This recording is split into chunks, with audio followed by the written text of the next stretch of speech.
you've ever wondered how to literally put yourself in your own videos, whether that's a podcast, a YouTube channel, or even casting yourself as a character in an AI film, this is exactly what this video is going to show you. The challenge is obvious. You want to produce content faster, or you want to use your own likeness in places you can't physically be, and that's completely doable now. What I'm going to walk you through is the exact creative process I use to clone myself. We're talking about the tools, the steps, and the specific workflow you need to either build a social media presence with your own AI avatar or embed yourself into an AI film as a fully realized character. I'm going to break this down into two clear approaches. First, for content creators, YouTubers, podcasters, anyone making regular content without being on camera.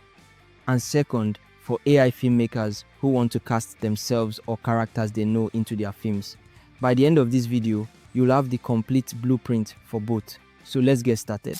So let's start with the first workflow. This is for content creators like YouTubers and podcasters. And the first step is straightforward. You need to create your base image. This is basically a single image that contains both your environment and your character, that's you. It becomes the foundation for everything that follows. To do this properly, you will need prompts, and I've prepared those for you. Head to my Telegram channel in the description and download the prompt document. That file contains every single prompt you need for this entire process. Once you have it, find the prompt labeled Content Avatar Prompt, that's the first one, and copy it. Now, for the actual image generation, you can use almost any AI image tool. ChatGPT's image generator works well, as does Nano Banana, but I've found that ChatGPT Image 2 handles facial details most consistently.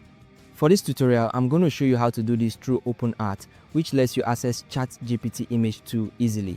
But honestly, you can use Higgsfield, OpenArt, or any platform you prefer. Head to OpenArt, go to the Image tab, and make sure ChatGPT Image 2 is selected.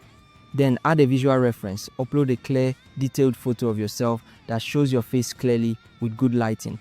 Next, paste the prompt you copied, and here is where you customize it. Edit the uploaded face section to reference your image. For studio description, you can either describe your own space or ask an AI to describe a professional YouTube studio for you. Then change the outfit style to whatever you'd like to wear. I'll keep mine simple, just a black sweatshirt. Before you generate, check your settings. Select 1080p for resolution. Make sure aspect ratio is 16:9 since we're creating for YouTube. If you were making TikTok content, you would choose 9:16 instead. For quality, I recommend medium. It balances credit usage with output quality. Then choose to generate 2 images so you can pick your favorite. Hit generate and wait for your base character image to render. Once you have your base character image, the next step is to clone your voice. This is essential because your avatar needs to sound like you. You have 2 options here, 11 Labs or Minimax audio. I prefer Minimax audio because it sounds much closer to your actual voice. I've tested both and the difference is noticeable. Open Minimax audio, the link is in the description, and navigate to voice clone in the sidebar. Upload an audio file of your voice. Ideally, this should be clean audio without background noise. Minimax gives you 10,000 credits per month, which is plenty to start. If your audio file has background music, you can remove it first or leave it as is if it's already clean. Once your file is uploaded, click Confirm and Generate.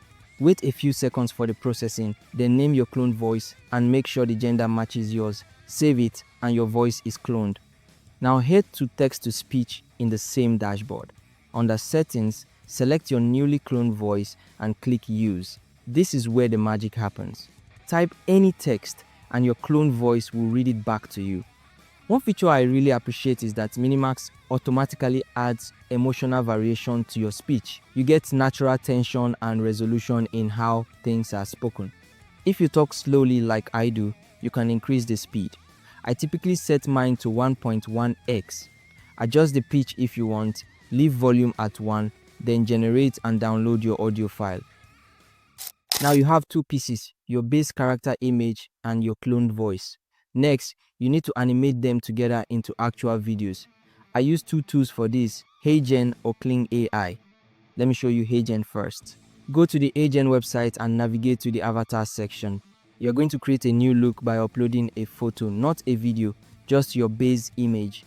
Upload your generated character image and HeyGen will automatically create an avatar from it. Once it's created, click Use in Video, then add a script.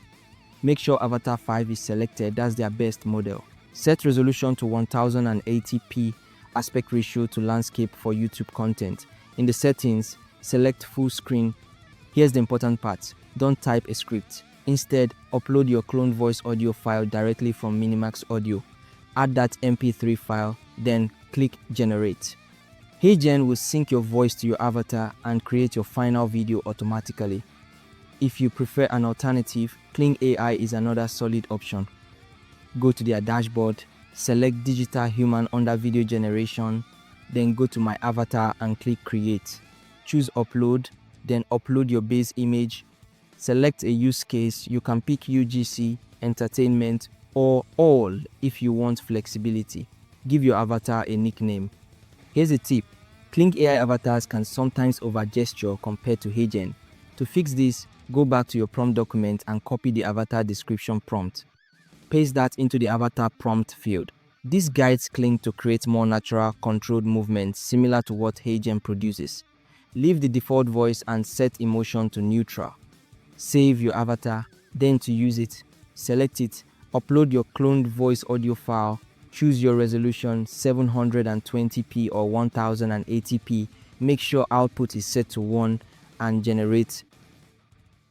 Now, the second workflow is for AI filmmakers. This is where things get creative. You want to cast yourself or someone you know as a character in an actual film. The process is similar but with a different purpose. Go back to your prompt document and copy the reference sheet prompt. Head back to OpenArt or your preferred generator, paste the prompt, and stick with GPT Image 2 for consistency. Edit the prompt to reference your face image. But this time, instead of describing a studio, you paste a character description from your film's character Bible. Include details about clothing, posture, how they stand, everything that defines that character. As an example, I might write, a Nigerian young man wearing a suit. Then generate with the same settings, 16:9 landscape, medium quality, and ask for 2 images. What you get back are multiple angles of yourself as that character front view, quarter angles, full body shots from different perspectives. These become your reference sheets that you feed directly into your video generation tool the same way you did with the content avatar. This approach gives you consistency and control. So that's the complete process. You now have 2 workflows, one for building a content creation presence with your own AI avatar and one for casting yourself into AI films as a fully realized character. I use both of these approaches in my own work and they've been game-changing for my production speed. If this video helped you, please subscribe to the channel and hit the like button. If you have questions, drop them in the comments. Thanks for watching and I'll see you in the next one.